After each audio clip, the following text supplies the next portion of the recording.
ولعنة الله على أعدائهم أجمعين من الآن إلى قيام يوم الدين. أما بعد، فقد قال الله تبارك وتعالى في الكتاب المبين وهو أصدق الصادقين وقوله الحق. بسم الله الرحمن الرحيم. ألا بذكر الله تطمئن القلوب. صدق الله العلي العظيم. اللهم صل على محمد وآل اللهم صل على محمد وآل محمد. حضرات، سورہ رات کی آیت نمبر 28 جس میں پروردگار یہ اعلان کر رہا ہے کہ اگر اطمینان چاہتے ہو تو کیا کرو.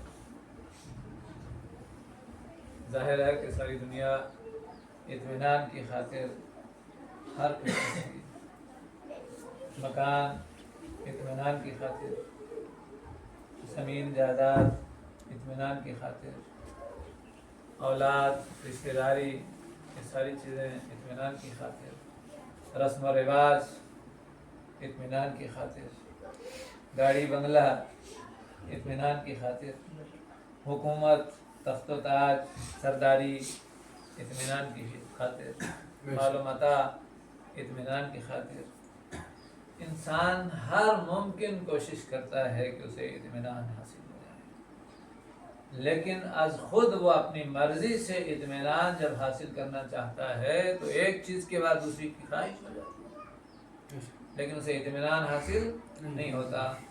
زمین نہیں تھی، محنت کی زمین خرید لی، اب تو اطمینان ہو جانا چاہیے؟ نہیں، ایک اچھا گھر ہونا چاہیے، ایک بہترین گھر بن گیا، رہنے کی سہولت ہو گئی، ہر فیسلٹی ہے، لیکن نہیں، اطمینان نہیں ہے. اب ہمارا گھر چمکتا ہوا ہونا چاہیے، کہیں پوٹی کا جو ہے وہ استعمال ہوتا ہے، کہیں شائننگ کا استعمال ہوتا ہے، کہیں شیشے کا استعمال ہوتا ہے، کہیں ٹائلز کا استعمال ہوتا ہے، ماربل کا استعمال ہوتا ہے، سب کچھ یہ جو ہے میرر لگائے جاتے ہیں. سب کچھ اطمینان حاصل ہو جائے، ہم اس گھر میں رہ رہے ہیں، اطمینان ہو جائے، ایسا کچھ کریں کہ ہم خوش ہو جائیں. لیکن جب وہ بن کے تیار ہو جاتا ہے تو اتنی بے چینی پھر سے شروع ہو جاتی ہے. پیدل چل رہا ہے، کسی کی گاڑی میں چل رہا ہے، سواری لے رہا ہے، فضل و خیر ہو رہا ہے، کہیں ملتی ہے کہ نہیں ملتی، کوشش کرتا ہے کہ اپنی اچھی گاڑی ہونی چاہیے، گاڑی مل گئی لیکن اطمینان نہیں ہوا، پھر بھی اسے اطمینان حاصل نہیں ہوا. اب اس کی خواہش اور بڑھے گی. کہنے کا مقصد یہ ہے کہ دنیا کی ہر چیز کو حاصل کرنے کے بعد بھی انسان مطمئن نہیں ہوتا ہے. ایک اور مثال دیں حالات حاضرہ کی. امریکہ کے پاس کیا نہیں ہے اس وقت؟ دولت نہیں ہے، فوج نہیں ہے، افراد کی کمی ہے. کس چیز کی کمی ہے کہ وہ پوری دنیا کو جنگ میں جھونک رہا ہے، ایک دوسرے کے خلاف لڑا رہا ہے، ایک دوسرے کو کبھی دھونس دے رہا ہے، کبھی ایران کو ڈرا رہا ہے، کبھی تیسرے ملک کو لڑا رہا ہے. پھر جب اس کے پاس ساری چیزیں ہیں، سب ٹیکنالوجی، ہائی لیول کی ٹیکنالوجی اس کے پاس ہے، سب کچھ سافٹ ویئر اس کے پاس ہے، کمپیوٹر اس کے پاس ہے، فوج اس کے پاس ہے، سب کچھ اس کے پاس ہے، لیکن دیکھیے کہ سب کچھ حاصل کرنے کے بعد بھی اسے اطمینان حاصل نہیں ہے، تڑپ رہا ہے. وہ ڈرا کس کو رہا؟ دنیا کی سپر پاور طاقتیں جو ہیں وہ کس کو ڈرا رہی ہیں؟ نہتے بچوں کو، کہیں بموں سے، کہیں میزائلوں سے. وہی جہاں دھماکہ ہوتا ہے وہاں کیا حال ہوتا ہے. اور آپ نے دیکھا بھی، آج تو سوشل میڈیا ہے، تو دیکھا آپ نے کہ ایسے ایسے حملے ہوئے کہ بچوں کی لاشیں ہوا میں اڑتی ہوئی دکھائی. ایک ظالم جو ہے وہ اتنا ظلم کرتا ہے کہ اطمینان حاصل ہو جائے. لیکن اس کے باوجود بھی اسے اطمینان حاصل نہیں ہوتا، پھر بھی اطمینان نہیں ہوتا۔ کیا چیز ہونا چاہیے کہ اطمینان ہو جائے انسان؟ ایک طرف ظالم ہے، ظلم و بربریت اتنی ہے کہ اس کی کوئی حد نہیں ہے، یہاں لوگ دیکھ کر کے جو ہے گھبرا جاتے ہیں، دہل جاتے ہیں، اور جہاں یہ ہو رہا ہو، جہاں زمین کا جغرافیہ ہی بدل رہا ہو، ایسا حملہ کہ جس سے زمین کی کیفیت ہی بدل جائے، آبادی ویرانے میں، اور ویرانہ بھی ایسا ویرانہ کہ جس کی کوئی شکل و صورت ہی نہ رہ جائے، اس قسم کی شدید، لیکن اس کے بعد بھی اطمینان ہو جانا چاہیے نا کہ ہم نے اتنا کچھ کر لیا، اب اطمینان ہو جائے، لیکن پھر بھی اطمینان نہیں ہے۔ لیکن جو شہید ہو رہے ہیں، جن ماؤں کے بچے شہید ہو رہے ہیں، جن کے بچہ شہید ہو رہا ہے، جن کا جوان شہید ہو رہا ہے، جن کا شوہر شہید ہو رہا ہے، جس کا عزیز شہید ہو رہا ہے، وہ لاشیں اٹھا کر کے کہتے ہیں پروردگار تیری مرضی، پروردگار تیرا شکر۔ بے شک بے شک۔ دنیا کے ظالم دن رات نعمات میں ہیں، ہر نعمت کا استفادہ حاصل کرتے ہیں، ہر سہولت ان کے پاس ہے، ہر طرح کی خوراک ان کے پاس ہے، لیکن اطمینان نہیں ہے۔ ایک طرف صرف اور صرف جو ہے فکر و فاقہ ہے، نہ پانی پینے کو پانی ملتا ہے، نہ کھانے کو کچھ ملتا ہے، غذا نہیں مل رہی ہے، رہنے کے لیے گھر نہیں ہے، بسر و سامانی ہے، کچھ بھی نہیں ہے، لیکن اطمینان ہے۔ کچھ بھی نہیں ہے لیکن کیا ہے؟ اطمینان ہے۔ اور اطمینان ایسا کہ کسی سوشل میڈیا نے آج تک یہ کسی چینل پہ نہیں چڑھایا ہے، یہ خبر نہیں آئی ہے کہ کسی ایک مظلوم نے یہ فریاد کی ہو کہ پروردگار تو نے یہ ہمارے ساتھ کیا کیا، بلکہ ایسی ویڈیوز ہم نے خود دیکھی ہیں کہ بچہ ہے تو شکر خدا کر رہا ہے، عورت ہے تو شکر خدا کر رہی ہے، مرد ہے تو شکر خدا کر رہا ہے۔ یہ کیا وجہ ہے؟ ایک طرف اطمینان ہی اطمینان ہے، سب کچھ مٹ جانے کے بعد بھی اطمینان ہے، لیکن ایک طرف جو ہے سب کچھ ہونے کے بعد بھی کھلبلی ہے، غیر اطمینانی ہے، بے چینی ہے۔ تو میں نے قرآن مجید کی سورہ الرعد کے آیت کا ایک حصہ لیا ہے جس میں پروردگار یہ بتانا چاہتا ہے کہ تمہیں اطمینان کہاں سے ملے گا، تمہیں اطمینان، دلی سکون تمہیں کہاں سے ملے گا؟ یہ سب چیزیں حاصل کرنے کے بعد دلی سکون نہیں حاصل ہوگا۔ ہاں اگر تمہیں دلی سکون حاصل کرنا ہے تو تم ذکر خدا کرو۔ ذکر خدا ایک ایسی چیز ہے کہ جس سے دلوں کو اطمینان حاصل ہوتا ہے۔ الا بذکر اللہ تطمئن القلوب۔ اگر دلوں کو ڈھارس ملتی ہے، اگر دلوں کو سکون ملتا ہے، اگر دلوں کو چین ملتا ہے، آرام ملتا ہے، تو ذکر الہی سے۔ یہی ایک بات ہے کہ دنیا میں ایک معمر، ایک صدی کے قریب عمر رکھنے والا ایک سید، جس کی نکاحت اتنی ہے، جسمانی کمزوری اتنی ہے کہ وہ مشکل سے چل سکتے ہیں، لیکن جب دشمن انہیں دھمکی دیتا ہے، جب وہ اپنے خدا پہ بھروسہ کر کے چلتے ہیں تو دنیا دہل جاتی ہے، دنیا تھرا جاتی ہے۔ کیوں؟ اس لیے کہ ادھر اطمینان ہے، ادھر ذکر الہی ہے، ادھر شکر خدا ہے۔ یہی ایک بات ہے کہ بچہ جب ان سے سوال کرتا ہے، یہ بات رہبر معظم حافظ اللہ کی میں کر رہا ہوں، آیت اللہ عید علی خامنائی، کہ اطمینان ہے، سکون ہے، چین ہے، کوئی کھلبلی نہیں ہے۔ جب ان سے کوئی پوچھتا ہے، کوئی بچہ آ کر کے پوچھتا ہے، ابھی حال ہی میں ایک بچے نے پوچھا تھا کہ آقا فرمائیے کہ لوگ آپ سے کیوں ڈرتے ہیں، آپ کا رعب لوگوں کے اوپر کیوں ہے؟ آپ خالی چلتے ہیں، آپ مسکراتے ہیں، آپ گفتگو کرتے ہیں، لوگ ڈر جاتے ہیں۔ لوگ کیوں ڈرتے ہیں؟ آخر آپ سے لوگ کیوں ڈرتے ہیں؟ دشمن آپ سے کیوں ڈرتے ہیں؟ تو رہبر معظم نے یہ فخر نہیں کیا کہ ہمارے پاس یہ ہے تب ڈرتے ہیں، ہمارے پاس یہ، ہمارے پاس عبادت ہے تب ڈرتے ہیں، ہم اللہ کی اتنی نمازیں پڑھتے ہیں، اتنے روزے رکھتے ہیں، اتنے شبیں جاگتے ہیں، اتنا سب کچھ کرتے ہیں، تو لہٰذا جو ہے اللہ کی طاقت ہمارے ساتھ، لہٰذا نہ ایک جملہ فرمایا رہبر معظم نے. جملہ کیا فرمایا؟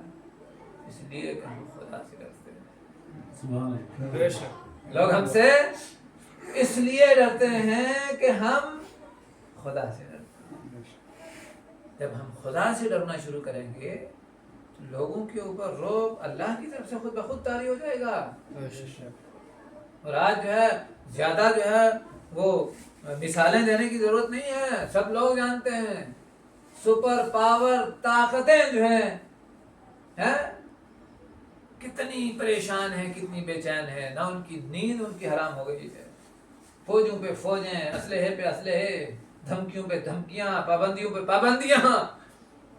آج مار دیں گے, کل مار دیں گے, یہ کر دیں گے, وہ کر دیں گے. لیکن وہ لوگ جو ذکر خدا کرنے والے ہیں, جو ذکر خدا کرنے والے ہیں, انہیں ٹس سے مس نہیں, انہیں کوئی خوف و ہراس نہیں. ان کا چہرہ بھی دیکھیے, ایرانی صدر کا چہرہ بھی دیکھیے, اور دوسرے لوگوں کے صدروں کا, ملکوں کے صدر کا چہرہ بھی دیکھیے.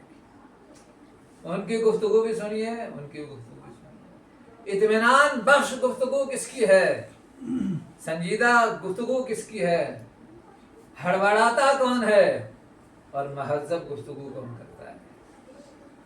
دشمن خالی گفتگو سے ڈر جاتا ہے.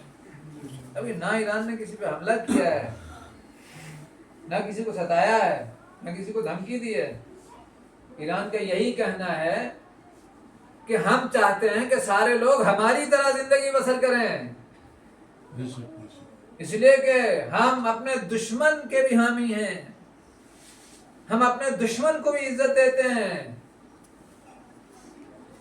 ہمارا ساتھی تو ساتھی ہے, ہمارے ساتھ چلنے والا تو ہمارے ساتھ چلنے والا ہمارا بھائی ہے, ہماری جان ہے. لیکن ہم اپنے دشمن کو بھی عزت دیتے ہیں. جینا ہے تو اس طریقے سے جیو جس طرح خدا چاہتا ہے. خدا چاہتا کیا ہے؟ ذکر. الا بذکر اللہ تطمئن القلوب. اگر تمہیں اطمینان حاصل کرنا ہے تو ذکر خدا کرو, اللہ کا ذکر. اب سوال یہاں آ گیا ہے ذکر کا, ذکر خدا. بھئی ہم نے پڑھ لیا قرآن مجید میں, حکم ہو گیا ذکر خدا کا. ذکر خدا ہے کیا؟ اب سمجھنا یہ ہے ہمیں کہ کیا کریں ہم کہ ذکر خدا ہو جائے گا. وہ ذکر کیا ہے؟ جو اللہ کا ذکر ہے وہ ہے کہاں, حاصل کہاں سے ہوگا, کہاں سے ملے گا, کس سے لیں, کس سے سیکھیں, کہاں سے لائیں ذکر خدا, کیا کریں کہ ذکر خدا ہو جائے, کن کلمات کو ذکر خدا کہتے ہیں. وہ تو ملنا چاہیے نا. ذکر خدا ہے کیا یہ معلوم ہونا چاہیے. ہم نے دست ادب جوڑے, بانی اسلام کے پاس گئے, یا رسول اللہ, ہے وہ رسول جو حبیب خدا کراتا ہے, ہے وہ رسول جو ختم نبوت ہیں, ہے وہ رسول جن کے صدقے میں کائنات کو پروردگار نے بنایا. بانی شریعت جن کی کتاب معجزہ بن کر کے آئے, قرآن مجید قیامت تک باقی رہنے والی ہے. ہم ذکر کرنا چاہتے ہیں اللہ کا, اس لیے کہ قرآن کہتا ہے کہ ذکر خدا سے اطمینان قلب ملتا ہے. ہمیں اطمینان قلب چاہیے ہے. یا رسول اللہ, ہم چاہتے ہیں کہ ہم ذکر خدا کریں, لیکن کیا کلمات اپنی زبان پہ جاری کریں کہ ذکر خدا ہو جائے اور ہمارے دلوں کو اطمینان ہو جائے. صلوات پڑھیں محمد اللهم صل على محمد. جب نہیں کہ ایک مجمع سے گفتگو کرتے ہوئے رسالت مآب صلی اللہ علیہ اللهم صل على محمد وعلى محمد. ارشاد فرما رہے ہیں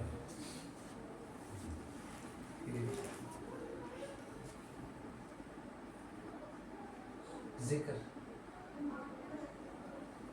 کیا چیز ہے, ذکر کسے کرتے ہیں, کیا چیز ذکر ہے, کیا کریں ہم کہ ذکر کریں. تو فرمایا زینوا مجالسکم, یہ مجلس ہے نا, زینوا مجالسکم, تم زینت دو اپنی مجلسوں کو, بذکر علی ابن ابی طالب. بے شک. اللهم صل على محمد وآل محمد. یہ کون فرما رہے ہیں؟ یہ کوئی عام انسان نہیں، یہ رسولوں کا سردار، یہ اولو العزم پیغمبروں کا سردار، یہ نبیوں کا سردار، یہ حبیب خدا. یہ فرمان ان کا فرمان ہے کہ جن کے لیے قرآن نے سند دی ہے کہ یہ بولتے نہیں ہیں وما ینطق عن الہویٰ ان هو الا وحی یوحیٰ. یہ بولتے نہیں ہیں، یہ کلام نہیں کرتے، یہ لب کشائی نہیں کرتے، یہ لبوں کو جنبش نہیں دیتے، یہ کچھ کرتے ہی نہیں ہیں، مگر پہلے سے وحی پروردگار ہوتی ہے، بے شک. پہلے سے حکم خدا ہوتا ہے. تو پتہ چلا کہ رسول کا سونا بھی حکم خدا کے مطابق ہے، رسول کا چلنا بھی حکم خدا کے مطابق ہے، رسول کا گفتگو کرنا بھی حکم خدا کے مطابق ہے، رسول کا جنگ کرنا بھی حکم خدا کے مطابق ہے، رسول کا صلح کرنا بھی حکم خدا کے مطابق ہے، رسول کی سانس بھی حکم خدا کے مطابق ہے.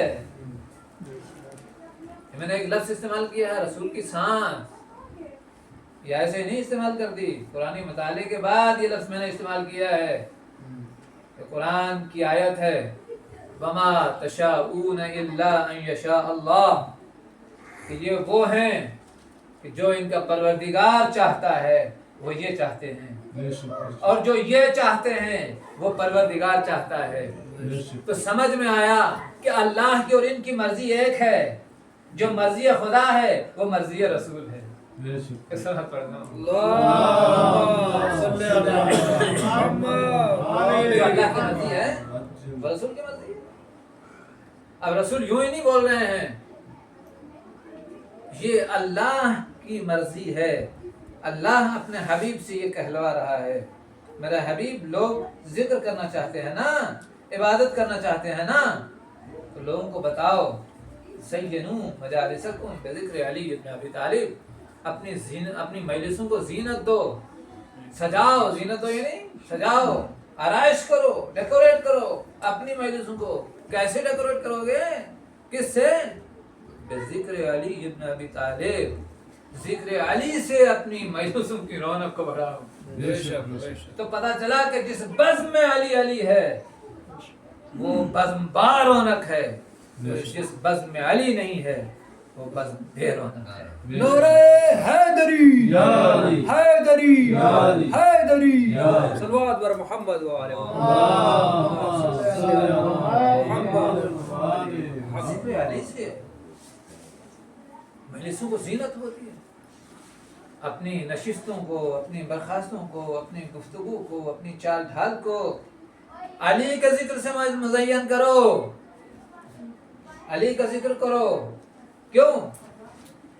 رسول نے آگے دیکھا ذکر ہو ذکری، علی کا ذکر میرا ذکر ہے، بے شک. بے شک. علی کا ذکر میرا ذکر ہے. وذکری ذکر اللہ، اور میرا ذکر اللہ کا ذکر ہے. بے شک. بے شک. میرا ذکر اللہ کا ذکر ہے. یہاں رک کر کے میں یہ عرض کرنا چاہتا ہوں کس کا ذکر؟ نبی کا ذکر. اس کا مطلب کیا؟ یا رسول اللہ کرتے رہیں یہ نبی کا ذکر نہیں، نبی کا ذکر مطلب یہ کہ خود نبی جو ذکر کرتے ہیں، بے شک. یعنی کہ ہم یا رسول اللہ کرتے رہیں، یا رسول اللہ جو ہے ہر جگہ جو ہے یا نبی اللہ یا رسول اللہ ہم یہ کرتے رہے تو یہ ذکر نبی ہے نہیں، یہ ذکر جو ہے رسول ہے نہیں. ذکر ہو ذکری، اے لوگوں جو میرا ذکر ہے جسے میں انجام دیتا ہوں تو رسول کس ذکر کو انجام دیتے ہیں؟ وہ ذکر علی ابن ابی طالب ہے. بے شک. بے شک. صلوات پڑھتے ہیں.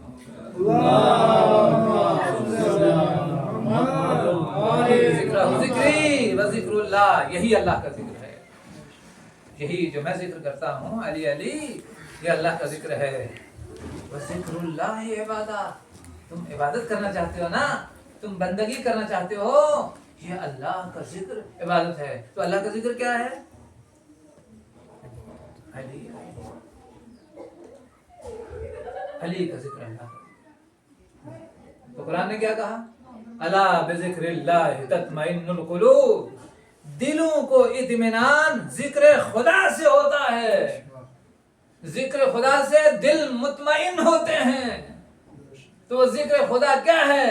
وہ ذکر خدا یہی ہے ذکر علی ابن ابی طالب علیہ السلام۔ اللهم صل على محمد وعلى محمد۔ ذکر سیدہ بھی ہے، یہ ذکر ائمہ بھی ہے، ذکر انبیاء بھی ہے، اور یہ ذکر رسول خدا بھی ہے، اور یہ خود ذکر خدا بھی ہے۔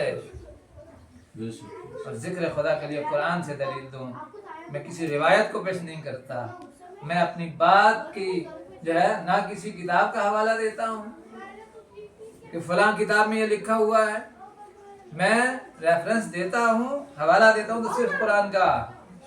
میں نے یہ جو بات کہی ہے اس کا صرف کہ خدا ذکر کر رہا ہے۔ خدا کس کا ذکر کر رہا ہے؟ خدا کا ذکر کیا ہے؟ رسول کا ذکر کیا ہے؟ انبیاء کا ذکر کیا ہے؟ وہ ذکر کیا کہاں سے ثابت ہو؟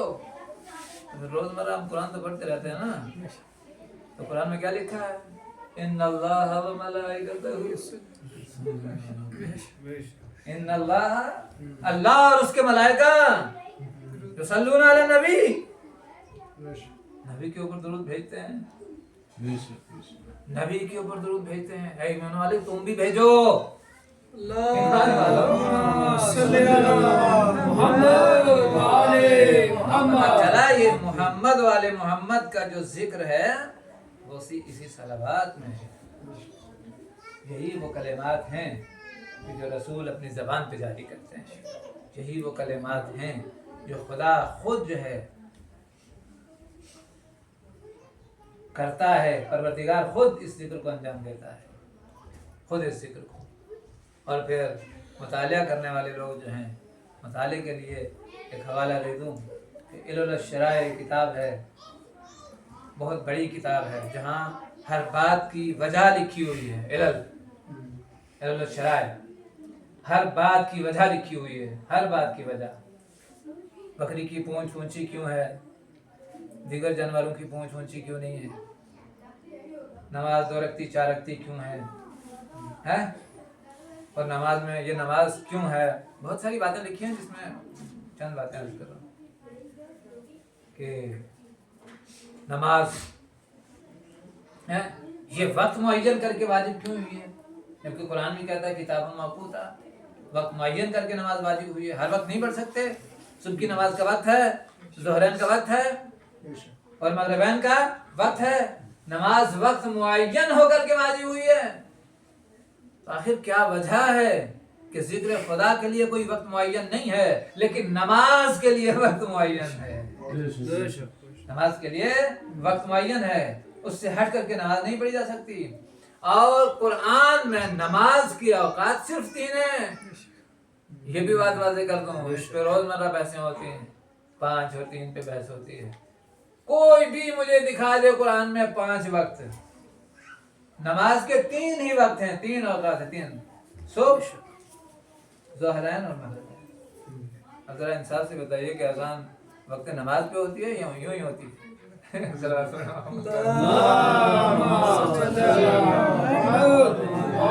نماز کے وقت میں اذان ہونا چاہیے نا، تو پھر کتنی اذانیں ہونا چاہیے دن اور رات میں؟ 3 ہی نا کہ 5؟ جب وقت 3 ہے تو 5 اذانیں کیوں ہو جائیں گی بھائی؟ یہ کہاں سے بات آ گئی؟ آگے میں صلاۃ لدلوک الشمس، بہت ساری آیتیں ہیں، میں ایک آیت پڑھ رہا ہوں۔ آگے میں صلاۃ لدلوک الشمس الی غسق اللیل وقرآن الفجر ان قرآن الفجر کان مشہودا۔ اس آیت میں کوئی چوتھا وقت مجھے دکھا دے، 5واں وقت دکھا دے، اس میں 3 وقتوں کے علاوہ کوئی وقت جو ہے چوتھا یا 5واں دکھا دے اس آیت میں مجھے کوئی، میں تسلیم کر لوں گا۔ اب یہ جو پھیلایا جا رہا ہے یہ سسٹم سارا، یہ کیوں ہے؟ یہ اس لیے ہے کہ ہم امر بالمعروف نہیں کرتے ہیں، ہم نہیں انل منکر نہیں کرتے ہیں، ہم باتیں سن کر کے خاموش ہو جاتے ہیں، چپ ہو جاتے ہیں، ہم کوئی جواب نہیں دیتے ہیں، حالانکہ ہمیں حق حاصل ہے کہ جب نماز کے وقتوں پہ گفتگو ہو تو ہم لوگوں کو بتائیں۔ بس اس میں نہ شیعہ کی بات ہے، نہ سنی کی بات ہے، نہ وہابی کی بات ہے، نہ دیوبندی کی بات ہے، نہ کسی اور کی بات ہے، بات ہے اسلام کی، بات ہے قرآن کی۔ اسلام میں اور قرآن میں 3 ہی وقت ہے نماز کے، بے شک اور اس کا امر بالمعروف ہونا چاہیے۔ نہیں عن المنکر ہونا چاہیے، تاکہ لوگوں کے اندر جو غلط خیالی ہے، جو غلط خیال ہیں، وہ دور ہوں۔ آج تک کس نے اس پیغام کو پہنچایا ہے؟ بھئی اگر یہ دعویٰ ہم کر سکتے ہیں حسبنا کتاب اللہ، تو پھر اسی کتاب میں تو یہ وقت بھی لکھے ہوئے ہیں۔ اللہ کی کتاب اگر کافی ہے تو وہی کتاب تو کہہ رہی ہے کہ 3 وقت ہے، 5 نہیں ہے۔ صلوات پڑھ کے اذان اس وقت ہوگی جب وقت نماز آئے گا، اور وقت نماز کے لیے مؤذن کے لیے شرط لگائی ہے۔ بیچ میں بات آ گئی ہے تو یہ عرض کرتا ہوں، مؤذن ہر کوئی نہیں ہوتا ہے۔ مائک لگا ہے، میں جاؤں جا کے اذان دینا شروع کر دوں، کوئی جوان آئے آ کے اذان دینا شروع، کوئی بزرگ آئے آ کے اذان دینا شروع کر دے، وہ اذان ٹھیک ہے، اذانیں پڑھتے رہو، دن بھر پڑھتے رہو، دہراؤ اذان کو، 10 بار دہراؤ، 1000 بار دہراؤ اذان، اس لیے کہ اذان دہرانا بہت بڑا ثواب ہے۔ اس سے عقیدہ راسخ ہوتا ہے، عقیدہ مکمل ہوتا ہے، نحوست دور ہوتی ہے، شیطانی غلبہ کم ہوتا ہے۔ پڑھو دن بھر اذانیں، لیکن نماز کے لیے اذان دو تو وقت پہ دو۔ نماز کے لیے اذان دو تو وقت پہ دو، اور وقت شناس مؤذن ہوتا ہے۔ جو وقتوں کو پہچانتا نہیں ہے وہ مؤذن نہیں ہو سکتا ہے۔ جو وقت کو پہچانے وہ اسلامی طریقے سے، اسلامی نقطہ نظر سے وہ مؤذن ہے، وہ مؤذن ہے جو وقت شناس ہو۔ شرط ہے، اور جمعہ کی نماز میں بھی شرط ہے کہ اذان وہ دے جو وقت شناس ہو۔ ہمارے ہاں تو آج تک وقت شناس ہی نہیں ملتا ہے۔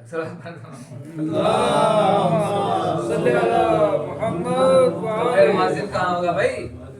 پھر مؤذن کہاں ہوگا؟ وہ مؤذن نہیں ہے جو نماز کے وقتوں کو نہ پہچانے، وہ نماز کے وقت کی اذان نہیں دے سکتا، ایسے اذانیں پڑھتے رہو۔ لیکن جو وقتوں کو نہیں پہچان رہا ہے وہ اذان نہیں دے سکتا۔ یہ ایک بہت بڑا المیہ ہے ہمارے ماحول میں، جسے مرضی آتی ہے وہ اذان دینا شروع ہو جاتا ہے، وقت ہے یا نہیں ہے اسے پتہ ہے یا نہیں ہے۔ صلوات پڑھے محمد۔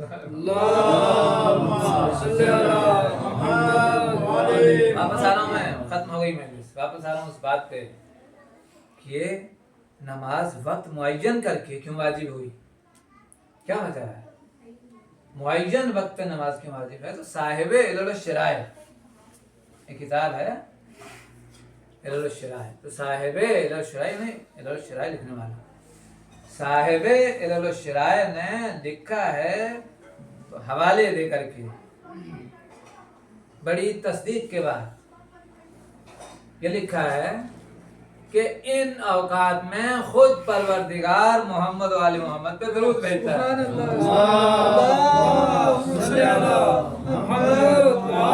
ان اوقات میں خود پروردگار محمد و آل محمد پہ درود بھیجتا ہے، اور یہ درود کی جو ہے دلیل قرآن سے ہے، ان اللہ و ملائکتہ، ان اوقات میں پروردگار جو ہے درود بھیجتا ہے، لہذا وہ اپنے بندوں کو حکم دیتا ہے، میرے بندوں میرے سامنے سجدہ ریز ہو جاؤ اور میرے ذکر میں شامل ہو جاؤ، اور اپنی نماز میں اس ذکر کو دہراؤ جو میں دہرا رہا ہوں۔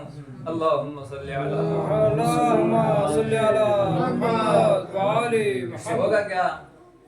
اس سے ہوگا کہ تمہارے بدنوں کی طہارت ہو جائے گی، تمہارے دماغ کی طہارت ہو جائے گی، تمہارے ذہن کی طہارت ہو جائے گی، تمہاری زبان کی طہارت ہو جائے گی، تمہاری بینائی کی طہارت ہو جائے گی، تمہاری قوت سماعی کی طہارت ہو جائے گی، تمہارے دل کی طہارت ہو جائے گی، تمہارے دل کی، تمہارے نفس کی طہارت ہو جائے گی۔ یہ اتنا عظیم ذکر ہے، سب سے بڑا ذکر اگر کوئی ہے تو یہی ہے جس میں خود پروردگار شریک ہے، اور وہ ذکر ہے ذکر محمد و آل محمد۔ اور خلاصتاً وہ یہ ہے کہ اللہم صلی علی محمد و آل محمد۔ اس کا مطلب کیا ہے؟ اس کا مطلب یہ ہے کہ پروردگار محمد و آل محمد پہ رحم نازل فرما، اللہ محمد و آل محمد پہ رحم نازل فرما، تو نماز اس کی قبول ہوگی جو یہ کہے گا پروردگار محمد و آل محمد پہ رحم نازل فرما۔ اور اس کی نماز ہرگز قبول نہیں ہو سکتی ہے جو غیروں کو لا کر کے جو ہے نماز میں لاتا ہے، جو غیر اللہ کو نماز میں شامل کرتے ہیں۔ نہیں، اللہ کے بندوں کو، اللہ کے اس خاص بندے کا ذکر کرنا ہے جس کا ذکر خود پروردگار کرتا ہے، اس کا رسول کرتا ہے۔ اور پھر مومنین سے حکم ہے کہ تم بھی وہی ذکر کرو. جب تم اس ذکر کو انجام دو گے تمہارا رتبہ بلند ہو جائے گا, تمہارا مقام اعلیٰ ہو جائے گا, تم بخشے جاؤ گے, تمہارے گناہ بھی بخش دیے جائیں گے. لیکن جب تمہارے ذہنوں میں یہ بات آ جائے کہ محمد و آل محمد پاکیزہ ہیں اور ان کے لیے ہم دعا کر رہے ہیں اللہ سے کہ ان کے اوپر رحم نازل فرما, تو پھر ہماری زندگی ان سے الگ نہیں ہو سکتی ہے. اب جو اسوہ حسنہ پیغمبر اکرم صلی اللہ علیہ وآلہ وسلم ہے, جو طریقہ کار مولا کائنات علی ابن ابی طالب علیہ السلام ہے, جو روش زندگی امام حسن علیہ السلام کے پاس ہے, جو مولا حسین کے پاس ہے, جس طریقے سے ائمہ نے زندگی گزاری ہے, ان کے چاہنے والوں کو, ان کے ماننے والوں کو ویسے ہی ان کے نقش قدم پہ چل کر کے بتانا ہے ہم محمد و آل محمد کے ماننے والے. اللہم صلی علی محمد علی محمد. ہمارے ماحول میں ظلم و زیادتی اور بربریت اور یہ سارا کچھ اس لیے ہے کہ آج ہم جو ہے فیصلہ نہیں کر پاتے ہیں کون حق پہ ہے کون حق پہ نہیں ہے. یہ فیصلہ کیوں نہیں کر رہے ہیں؟ اس لیے کہ ہم نے اس کردار کو فراموش کر دیا ہے, اس نظام کو فراموش کر دیا ہے.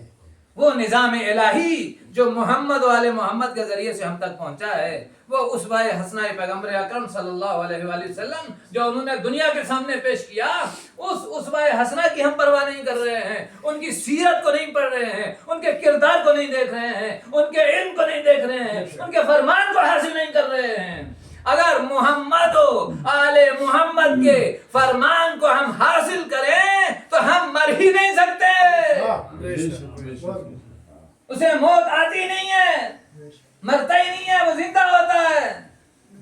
صلوات پڑھتے محمد اللہم صلی علی محمد علی محمد. آپ نے سنا ہوگا نا جب حسن نصر اللہ کے اوپر اتنا بڑا بارود گرایا گیا, اس سے پہلے حسن نصر اللہ نے ایک بیان دیا تھا, اے حزب اللہ میں زندہ ہوں,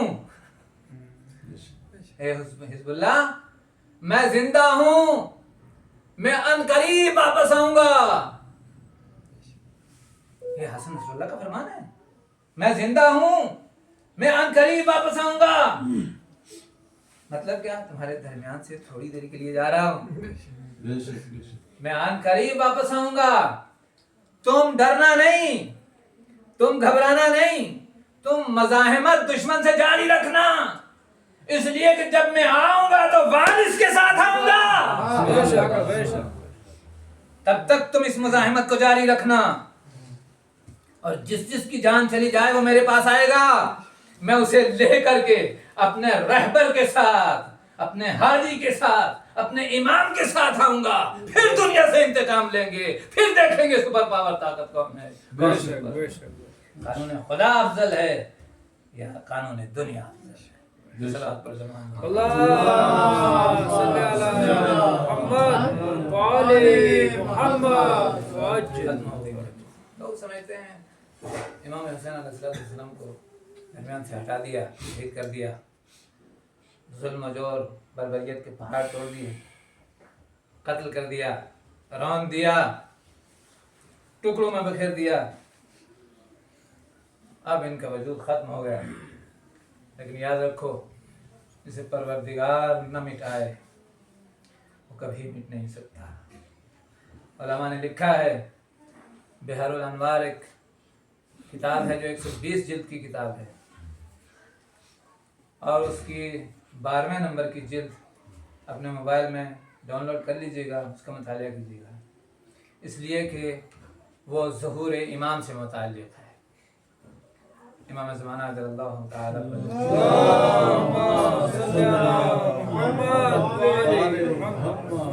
اس کتاب کا پڑھنا پڑتا ہے جس میں یہ سب کچھ دلیل کے ساتھ, آیات اور روایات اور دلیل کے ساتھ, فرمان معصومین کے ساتھ جو ہے مستند طریقے سے لکھا گیا ہے کہ جتنے بھی شہداء ہیں بے جرم و خطا جو شہید ہو گئے وہ واپس آئیں گے رجعت سے, سب واپس آئیں گے. اور اس کتاب میں آپ مطالعہ کریں, ضرور آپ اپنی آنکھوں سے پڑھیں گے کہ اس میں لکھا ہوا ہے کہ رسالت مآب صلی اللہ علیہ وسلم